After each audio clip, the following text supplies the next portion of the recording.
नमस्कार जय जगन्नाथ। बेले बेले आमर क्षीर छिंडी जाए था ना से आम चलतु गोटे सुंदर रेसिपीटे बनइबा अति सहजरे बनीज कि खावा को वेरी टेस्टी लगे। चलतु बनइबा। देखु मोर ये क्षीर छिंडी जाइला।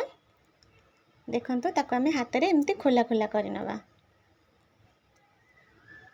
आपण ये रेसिपी जदि बनइबे ना बेले बेले क्षीर छिंडेक भी रेसिपी बनइबे। क्षीर फाटीगले जो आम छेनाटा एमती बनी जाए से बहुत बढ़िया लगे। रेसिपीटा रुटी साथ तो बहुत बढ़िया लगे।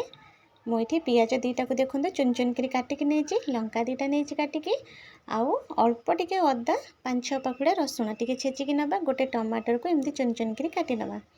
गोटे कड़ाई गरम करवा, से आम ऑयल दबा। ऑयल गरम हेले जीरा आधा चामच पकेबा। आम जीराटा टिके भलसे फुटिले से भृषंग पत्र दबा। भृषंग पत्र बास्नाटा बढ़िया लगे। आम अंडा आमलेट बनाऊे ना, जो मैंने वेजिटेरियन अच्छा से पनीर भुजिया बा एमती क्षीर छिंडी गले भी सेमती थाए, तो तार भुजिया एमती बनइले बहुत बढ़िया लगे। तो पियाज ये जो काटिकी रखी ताकू ये आम देदबा। चुन चुन के काटे देकी तेल रे टिके भाजवा। मत ये रेसिपीटा बहुत बढ़िया लगे। छुआ मान को टिफिन रे देले भी बहुत हेल्दी, तो सहजरे भी बनी जाए और खाइबा भी भल लगे। तो टिके पियाज भाजी दमा। जमा भी रेड कलर माने गोल्डन ब्राउन कलर पियाज करें। हल्का टिके नरम ही आसिले से अदा रसुण जो छेचिकी रखते देदबा। ताको भी टिके भाजी दबा 1-2 मिनिट एमती भाजी नबा। आम 2-3 मिनिट एमती एपट सेपट कर भाजी नबा। टिके एमती भाजी हो गले से आम हलदी गुंड माने अदा रसुण स्मेलटा जमी पड़ेब, टिके भाजी होकर कषि हो।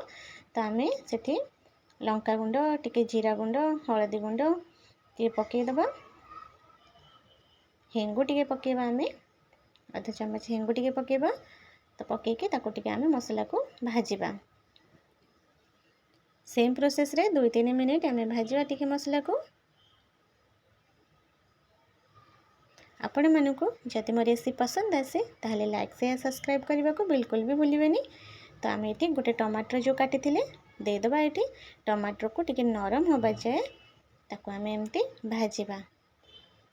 पानी बिल्कुल भी दबानी। टमाटर तो आमर ऑयल माने जो पानी अंश थाए तो से आमर हो लुण पकेले टमाटर आमर ऑलरेडी नरम हो। तो आम भलसे टमाटर को एमती भाजी नहीं, टमाटर भलसे मिसी जाइए। तो आम पनीर को हाथ में एमती खोला खोला कर नवा, माने क्षीर जो छिंडी जाइला छेना। तो आम खोला खोला करिकी एमती मसला आम देदबा। एपट सेपट करी आम एमती मिसई नबा। सत कहूँ सांग मैंने बहुत बढ़िया लगे रेसिपीटा।